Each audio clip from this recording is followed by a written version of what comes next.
Hello and welcome to the garden.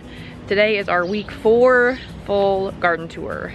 I tried to get out here this morning before the sun hit the garden so you could get a better look at everything, but the very back here is in the sun. So I think we're actually gonna start backwards this week. We're gonna start with the tomatoes and work our way forward because I would like there to not be as many shadows.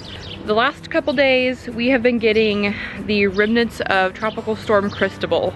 It has been very windy, and a couple days ago it downpoured for about 10 minutes or so, but that's really all the rain we got. We mostly just got wind.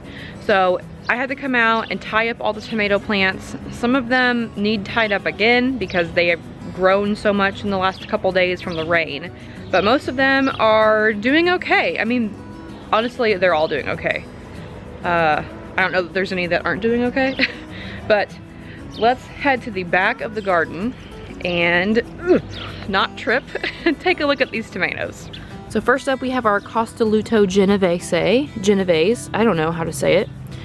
I don't think there's any tomatoes on this plant yet, but there are some flowers back here. I do have some tomatoes on some of my plants, but not all of them. Next we have the ghost cherry that is in the ground. This thing is super tall. Like, there's the Costoluto and then here's the ghost cherry. You can kind of see how tall it is. Yeah, it has some tiny little baby tomatoes on it, so that's super exciting. Next to that is the carbon tomato, and I don't think I have any on this yet. I'm not quite sure. There are some flowers up here. Like that one is actually pretty big, but I don't think it has been pollinated yet. Now I will say that the wind we've had the last couple days has helped with pollination on my tomatoes, so that's good. This is the Amish paste, and look how tall he is.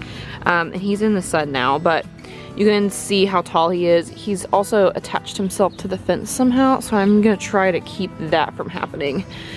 He is sending out some flowers. There's some flowers up here, and there's also some down here. But he looks really good. I mean, let me see if I can shade it. There we go. Shade him with my body. He's super tall. I tucked him through the panel and then also tied him just to help keep him out of the wind as much as I could. Next to that, we have our two Aunt Ruby's German green. Let's see if I can use my body to shade these a little bit. These are both doing really well.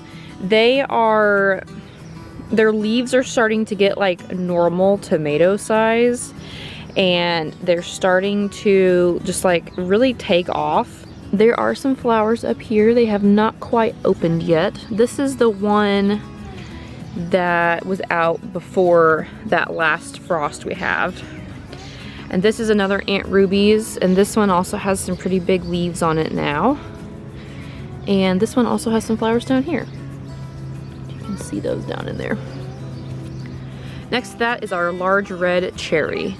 And this one is, he has some little flowers on him.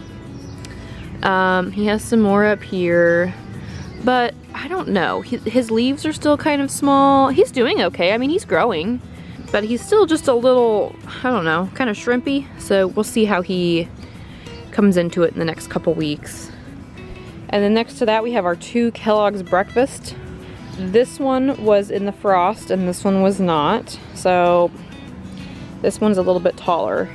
But they both look really good. They don't have any flowers yet. I don't think either of them have any flowers. Actually, there's one right here. And that's it on those so far, I think. Next to that is the Chianti Rose. Let me get out of the way. And there is a tomato on here. I think it's right here. Nope. Where is it? It's on here somewhere. I know I have one, I just don't know where it is. It's a tiny, tiny baby. Oh yeah, here it is, in here. I don't even know if you can see that. Thorburns Terracotta has tons of tomatoes on it. There's one here, there's one back here. There's 3 right here in the front, and then there's also one little tiny baby up there. Now this plant, and a lot of my plants this year have done this thing where they've split at the base, and so I'm just leaving it. I don't really want to cut this off and run the risk of the plant getting a disease from having this huge like hole in its side until it heals. So I am just leaving it, and some of these are going to be 2 branches. Next we have the triple crop, and he's still pretty short, but he was started late, like 4 weeks later than everyone else, and he is starting to set some flowers back here and like right in here. He looks really healthy and happy. I came through and cut everybody's bottom branches off. You'll see around here there's a lot of stem going on. Before the tropical storm blew in, I came out and cut everybody's bottom branches off, so nothing was touching the ground. Next to that is the blonde girl cherry. Now I say that, but like these branches are all touching the ground, so these can actually come off. Like that can come off, and that can probably come off too. I'll do that with snips though. I don't really want to hurt my plant, but this plant is, look at all these flowers. Like this is all flowers. And I am assuming, oh, there's one down here. There's a baby tomato. I'm assuming that these are all, if these all become pollinated, this is gonna be a huge cluster of tomatoes. And there's another one starting to form over here too. Next to that is our pink oxheart. And it has some little flowers in there, right here. I don't know if they've opened yet or nah. I see some suckers I need to pull off. I just pulled these off 2 days ago. And then we have our Brandywine Black, and it has some flowers on it. I don't know if any of those have been pollinated yet, and his leaves are a little curly, and I don't know why. I don't know if he needs water or what his deal is. And then we have our pineapple. Now, this plant is the one that I thought I topped. I thought I cut this off on accident, or I snapped it off with my container when it frosted, but apparently I did not, because now it has, this is a sucker and this is the top. So it has 2 branches. I'm trying to keep it like in its spot, but it has some little tomatoes on it. Because next to that is the Cherokee Purple, and I want to make sure this plant has enough room. So I don't know. I think it'll be okay. I think I should be able to train this one to go back up and then have this one go up like this. And then last but not least, we have our San Marzano, and it has a little baby tomato on it also. So since we're back here, let's just spin around and look at this. So these are the peppers. We have our Keystone Resistant Giant Bell. There are some flowers on that one back there. Back here are the pepperoncinis. Those are looking nice and lush. This is the Cayenne. It has some flowers on it, and there's also a baby pepper right here. That's my first pepper that I know of. This is a Chocolate Beauty Bell, and all of these down here are the Craig's Grande Jalapeno. So now onto the grow bags. Now this grow bag right here actually has 2 zucchini plants in it, and I am not sure if this is gonna work out, but I'm doing it mostly as an experiment because I would like to know if I can grow 2 zucchini in one grow bag. I think I should be able to, but I don't know. I may end up pulling one of these out. I don't know. I have noticed the last couple days there have been tiny little ants on my squash, and I don't see any right now necessarily, but I'm trying to be super diligent about looking for squash bugs, but I have not really been super diligent. So this is an Italian striped zucchini and a Black Beauty zucchini in the same grow bag, and you can see there's like, this is the Black Beauty. There's flowers coming up, starting to form on that one. I've also been doing this with these water bottles. All of the squash have these. The reason I'm doing the water bottle thing in the squash is because the last couple weeks it's been really warm and the squash have been struggling to get enough water in those grow bags. So I just took some regular water bottles and shoved the open end down in the dirt, and they can kind of drink as they need it. And I fill those up in the morning and in the evening. I think it's been helping. They haven't been so droopy during the day, which is the goal. So I think it's working. We'll go back here and look at this yellow squash, because this is just a yellow crookneck squash. It looks super happy. There's a flower on it, and there is a squash on here. It's over here. This one, I think, has been pollinated, so it should start growing soon. There is one down there that didn't get pollinated. But again, it has its little beverage in here with it. So if we look at this garlic tub, you'll note garlic. I pulled some of this up, and I actually have also pulled 2 more heads up, and they are actually in my basement right now. But these I just pulled up yesterday, and I'm gonna leave them out here today and let the sun kind of help them dry a little bit, and then I'm gonna move them downstairs and let them finish curing down there. I still have some in the tub. Those I don't think are quite ready yet, so I'm just gonna leave them and then pull them, I don't know, maybe in the next week or so. All right, so this tower, and I've been calling it the lettuce tower, but there's not really any lettuce left in it. I cut all the lettuce out. But like, look at that dill. Look at that. Getting super tall, beautiful. I planted some more dill down here as well. My lemon balm smells amazing. There is still some lettuce, but everything up here I cut down, and I have some, this is a sunflower. I just have some like pots of stuff up here that I started. This is a zinnia, but it got broken by a bird, I think, so. And I also have 1 dragon tongue bush bean in here too. This is our delicata squash. Its leaves look like this. This is normal. It has started vining. I did not know if this was a vine or a bush, and it appears to be a vine. So this is going to be very interesting. I pulled the top of it back up through the tomato cage to hopefully train it to go up this cage, and then I can maybe hopefully send it around. I don't know. We'll see how this goes, I guess. This down here is a mess, as you'll see. So I ran out of mulch right here. And then yesterday, the cardboard that was over here blew over there. So it's still there. But we're just gonna ignore that, because these purple potted pole beans, this one is already up to here. That's probably 3 feet tall. That's insane. And then next to that, we have our rattlesnake pole beans. And they are starting to climb. Like, this is probably like 2 feet tall, maybe. I am so excited for these. And we have our melons down here. These are the Minnesota midget cantaloupes. I need to cut one of these off. There's another one right here. And then down here we have our watermelons. This is the crimson sweet watermelon.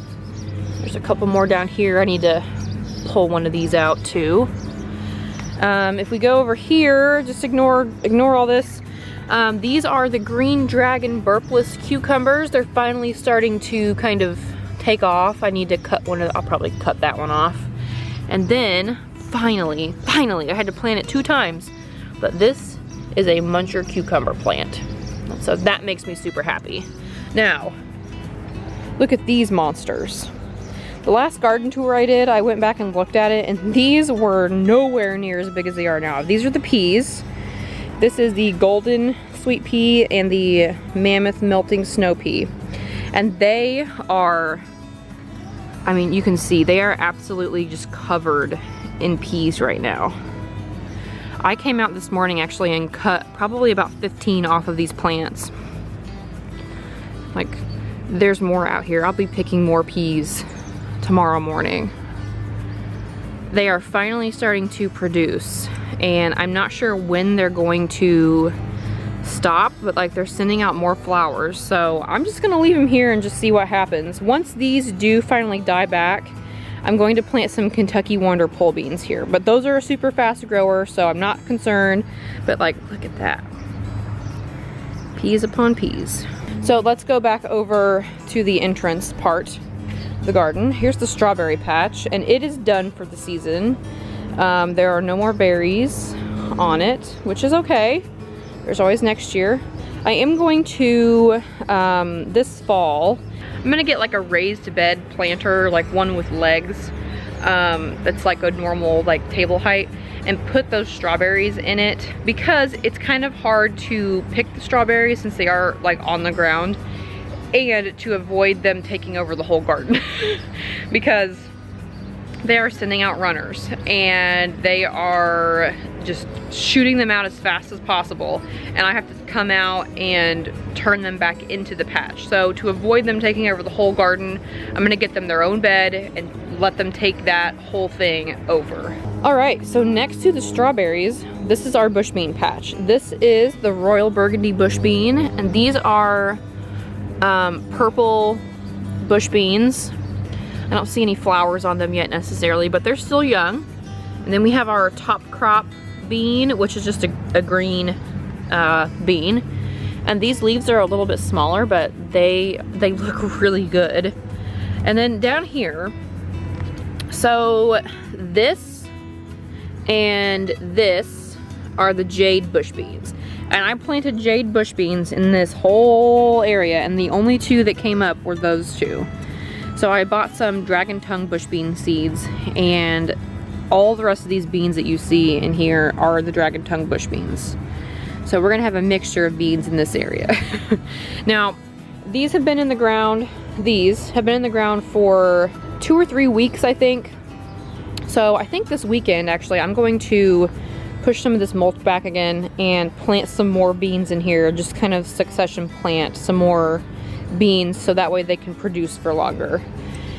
My lavender plant, if you remember from last year, was like half this size, and it's starting to bloom, and it is just the most gorgeous thing, and it smells so good, and I am so happy about this lavender plant. Like, ugh, I love it.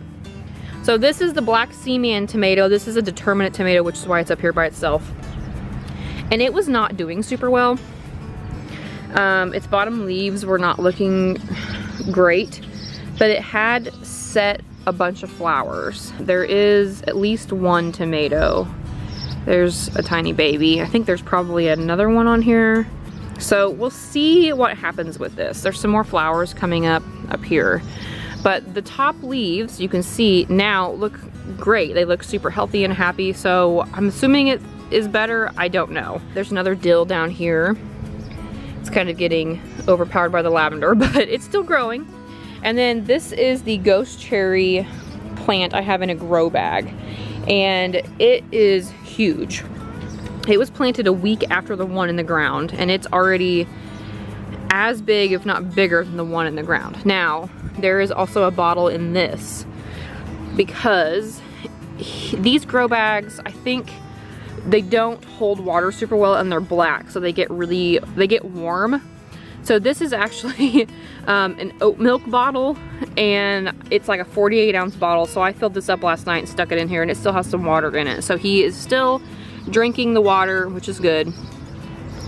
This grow bag is empty. It had the carrots in it. I pulled those out. So I pulled the carrots out last weekend, and they were pretty decent size. They weren't huge. I don't know, I was happy with them.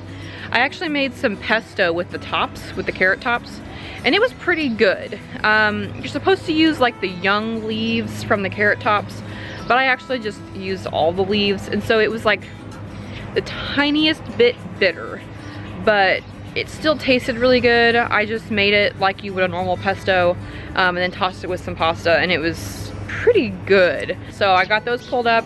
I have 2 more tomato plants in the house. Katie brought me 2 more dwarf tomato plants a couple days ago. They are called Sweet Scarlet Dwarf. They are a plant, they're a hybrid. They are part of a project called the Dwarf Tomato Project.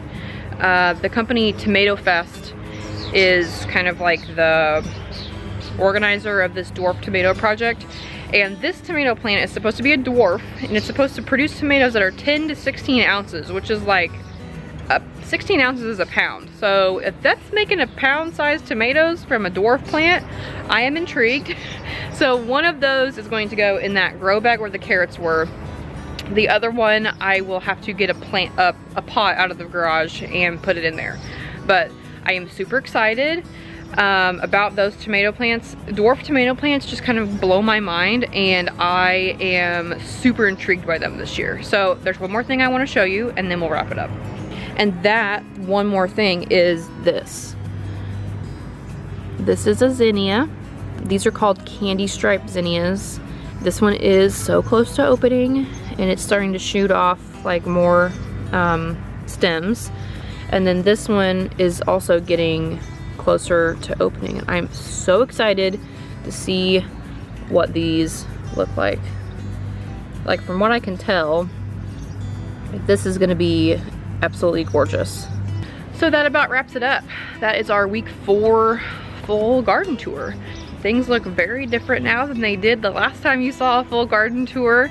I am so excited to come out here every day. We're kind of at the point where not much really needs to be done. So I just kind of come out here a couple times a day and just kind of walk around and look at stuff. Before I know it, I will be swamped with upkeep on all of this, and I will wish that it was back at this point. But for now, I am wishing and hoping that it would just kind of hurry up, you know, and get to the point where I'm getting more produce and I'm out here tending to my stuff. So I don't know. It'll be here before I know it. So thank you for watching, and I will see you in the next one.